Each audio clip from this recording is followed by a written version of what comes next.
ഇന്ന് രാവിലെ മീൻകാരൻ വന്നപ്പം മീൻ വേണ്ടാന്ന് പറഞ്ഞു വിട്ടതാണ്. പോയി കുറച്ച് കൂഞ്ചും വാങ്ങിച്ചുകൊണ്ട് വന്നു. അപ്പം ഇനി അത് കിട്ടിയപ്പം പിന്നെ നമുക്ക് കളയാൻ പറ്റത്തില്ലല്ലോ. അത് നമ്മൾ എങ്ങനെയെങ്കിലും വൃത്തിയാക്കി എടുത്ത് നമുക്കിതിനെ കൊണ്ടൊരു റോസ്റ്റ് ഉണ്ടാക്കാം. കൊഞ്ച് റോസ്റ്റ് ഉള്ള സാധനങ്ങൾ നമ്മുടെ വീട്ടിൽ വെച്ച് 270 രൂപയെന്നാണ് തോന്നുന്നു പറഞ്ഞത്.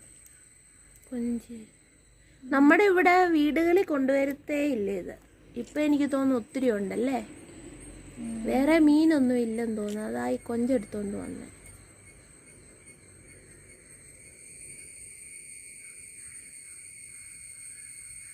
കൊഞ്ച് വേണേ നമ്മൾ കടയിൽ പോയി മേടിക്കണം, നമ്മുടെ ഈ ഏരിയയിൽ. അല്ലാതെ ഇങ്ങനെ മീൻകാരന്മാർ കൊണ്ടുവരത്തേയില്ല. പക്ഷെ ഇന്ന് കിട്ടി. പണ്ട് കുമ്പളാമ്പയായിരുന്ന സമയത്ത് ഇത് ഈ പാക്ക് ചെയ്തത് പിന്നെ ഈ ഗുജറാത്തൊക്കെ എന്താ പണ്ട് പറഞ്ഞു കേട്ടിട്ടുണ്ട്. ഗുജറാത്തിലെ ഈ കൊഞ്ച് വൃത്തിയാക്കുന്ന കമ്പനിയിൽ നിന്ന് എക്സ്പോർട്ട് ചെയ്യുന്ന സാധനം ക്വാളിറ്റി മോശമാണെങ്കിൽ അവർ എക്സ്പോർട്ട് ചെയ്യത്തില്ല. അതാണെങ്കിൽ 100 രൂപ എന്നും പറഞ്ഞുകൊണ്ടൊക്കെ ഇങ്ങനെ കൊണ്ടുവരുമായിരുന്നു വൃത്തിയാക്കിയതിന്.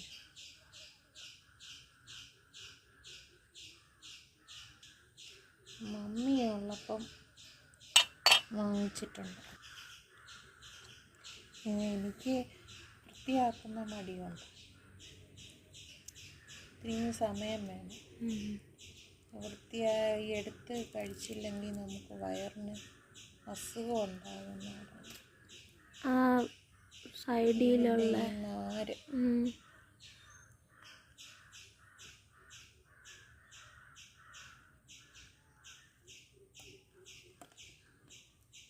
കൊഞ്ച് ക്ലീൻ ചെയ്യുകയാണ്. പിങ്കി കുഞ്ഞ് ഇവിടെ നിൽപ്പുണ്ട്. കാല് കഴപ്പാ, നിൽക്കാൻ വയ്യ. നിൽക്കുന്ന കാണുമ്പോൾ അറിയാം. കുറേ നേരം ഇവിടെ നിൽക്കാതെ പോയി കിടക്ക്, അല്ലെങ്കിൽ ഇവിടെ ഇരിക്കത്തൊന്നുമില്ല. അടുത്ത് ഇങ്ങനെ നിൽക്കും, ഇങ്ങനെ നിന്ന് നോക്കും വല്ല ശത്രുക്കളും വരുന്നുണ്ടോ. വാ ഇവിടെ. അവനെ അവന് കാലം നിൽക്കാൻ വയ്യ.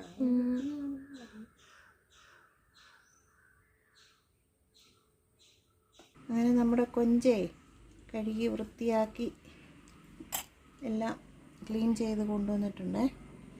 അതിനകത്തേക്ക് മുളക് പൊടി,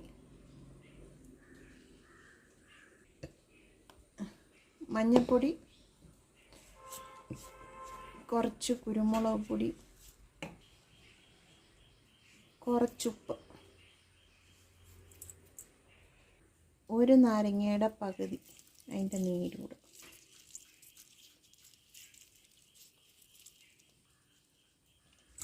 എല്ലാം കൂടെ നന്നായിട്ടൊന്ന് പെരട്ടി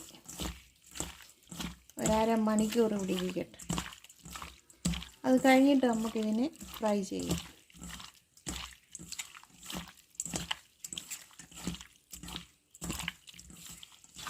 ഇപ്പോൾ കൊഞ്ച് റോസ്റ്റ് ചെയ്യാൻ വേണ്ടിയിട്ട് ആദ്യം നമ്മൾ ചെയ്യേണ്ടത് ഇങ്ങനെ എല്ലാം ഒന്ന് പെരട്ടി ഏകദേശം ഇനി 1/2 മണിക്കൂർ ഇരുന്നതിന് ശേഷം നമുക്കിത് ഒരു ചെറിയ രീതിയിൽ ഫ്രൈ ചെയ്തെടുക്കണം.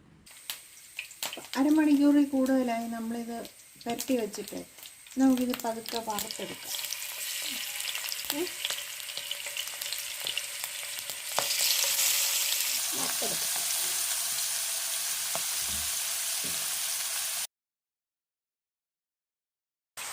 അധികം നേരം നമ്മളിത് കുക്ക് ചെയ്യുകയാണെങ്കിൽ റബ്ബർ പോലെ ഒന്ന് ഫ്രൈ ആയി കിട്ടിയാൽ മതി.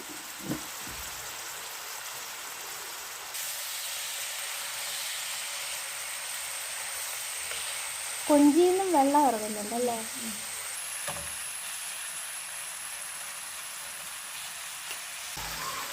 അപ്പം നമുക്കേ ഈ കൊഞ്ച് മസാലയൊക്കെ ഒന്ന് പിടിച്ചില്ല, ഒന്ന് ഫ്രൈ ആയി, ഒത്തിരി മൂത്ത് പോണ്ട.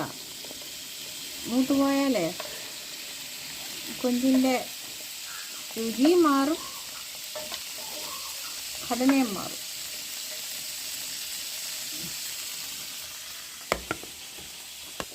ഈ എണ്ണയ്ക്കകത്തോട്ട് തന്നെ ഒരിക്കലും കടുകിടാം. നമുക്ക് അരിഞ്ഞ് വെച്ചേക്കുന്ന സവാള,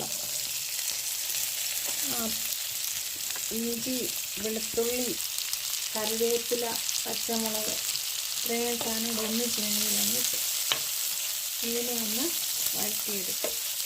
നമുക്ക് ഇതിനകത്തോട്ട് ഇച്ചിരി ഉപ്പിടാമെന്നുണ്ടെങ്കിൽ എളുപ്പം വഴന്നു വരും. ഉപ്പും ശകലം മഞ്ഞപ്പൊടി.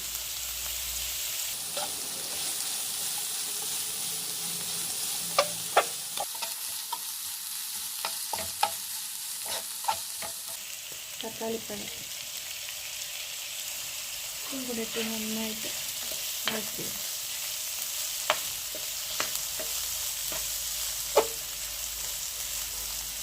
നന്നായിട്ട് ഇപ്പോൾ ഇത് വഴഞ്ഞു വന്നിട്ടുണ്ട്. ഇതിനകത്തേക്ക് മുളക് പൊടി ഇടാം.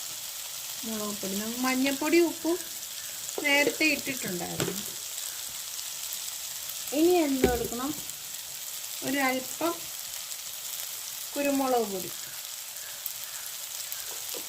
നമ്മൾ കുരുമുളക് പൊടി ഇട്ട് വെച്ചിട്ടുണ്ടായിരുന്നു ഇത് മാഗ്നേറ്റ് ചെയ്ത് വെച്ചപ്പോൾ.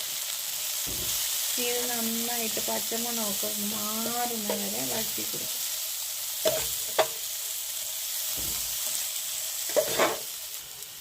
ഈ പുളിവെള്ളം, ഞാൻ ആ പുളി ഇച്ചിരി വെള്ളത്തിൽ ഇട്ട് വെച്ചിട്ടുണ്ടായിരുന്നു.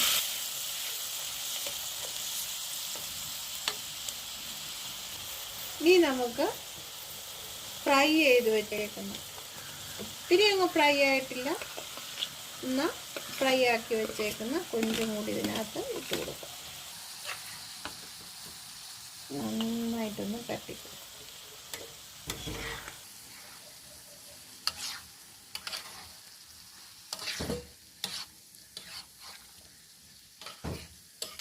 നല്ലതായിട്ട് ഇളക്കി ഇതിനെ നമുക്ക് റോസ്റ്റാക്കി എടുക്കാം.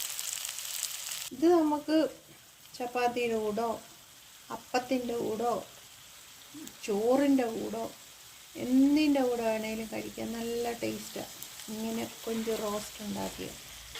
ഇതാണ് നമ്മുടെ കൊഞ്ച് റോസ്റ്റ്. അപ്പം അങ്ങനെ നമ്മുടെ കൊഞ്ച് റോസ്റ്റ് റെഡി ആയിട്ടുണ്ട്. ഇങ്ങനെ എല്ലാവരും ഒന്ന് വെച്ച് നോക്കണം. നല്ല ടേസ്റ്റാണ്, അടിപൊളി. വീഡിയോ ഇഷ്ടമാണെങ്കിൽ ലൈക്ക് ചെയ്യുക, ഷെയർ ചെയ്യുക, സബ്സ്ക്രൈബ് ചെയ്യുക. പുതിയ നല്ല വീഡിയോയുമായിട്ട് നമുക്ക് ഇനിയും കാണാം. അതുവരെ ടാറ്റാ.